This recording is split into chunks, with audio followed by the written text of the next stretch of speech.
Hi, welcome. On this video, I'd like to take a minute to discuss the issue of getting a dog to wait. Say, getting a dog to wait for their food, and the picture of that. And it really asks the question is whether or not you can trust merely stopping at that level in terms of, getting a dog to be patient and wait as you're standing there separated from the dog, but your dog is in a, let's say, a sit position, and you're kind of blocking, say, the food dish.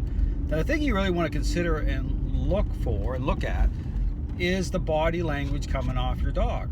How anxious your dog is looking, and it's that type of image where just like a runner that is knelt at the starting gate ready to sprint forward, to launch off to go into a sprint, into a run. And when you look at dogs, again, about connecting dots, and ask yourself the question as to whether or not your dog's mind is jumping over you. And the word I use for that is fading out, in terms of how you're seen in and through the relationship. Dogs as social animals, as pack animals, whether or not you're the pivot point or not. And in terms of, again, waiting, this is where, again, waiting can offer up a appearance that you have more control than you really have. But again, the body language of the dog will give you a clue as to whether or not that still presents a problem, because a lot of times people, again, will trust appearances. In fact, they won't go as far as actually interacting with the dog in a very specific way to make sure that you're truly fading in. Understand, this is where I tell people you need to actually get a hold of your dog and apply a interaction. Again, you'll see the push-pull method, how I'm doing that on the videos. But again, in terms of making sure your dog's mind is still jumping over you. So understand that you really want to make sure it's coming to like a hard stop, right? It's just like the dog really is like, because understand that's what takes stress off the dog. Dogs get very stressed out. They get very anxious.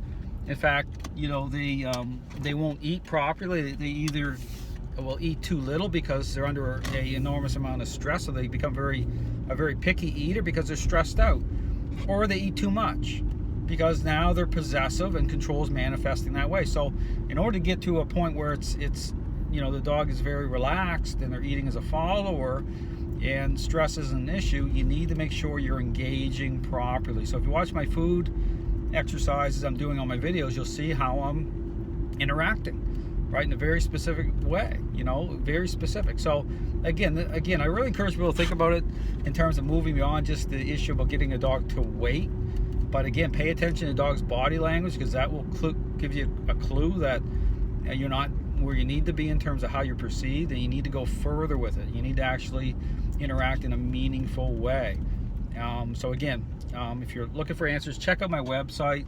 I have lots of great information. I have videos that are available for free that you can watch, seeing how I'm actually doing that. By way of, say, the food is a great example of that issue about getting a dog to wait. But I encourage people to actually go further than that.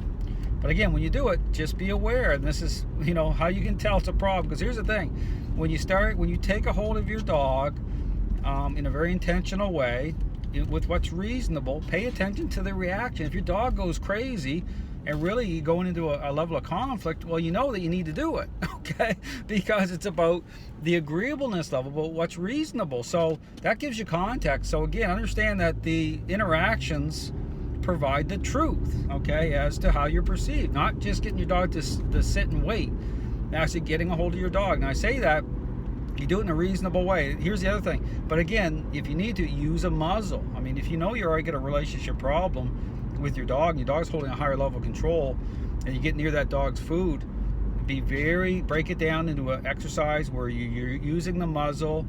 Treat it like a separate exercise without even the goal of your dog even eating. Okay, watch my videos again for doing that. So again, it's all about being successful, keeping it safe, but being intentional at the same time. Thanks for watching.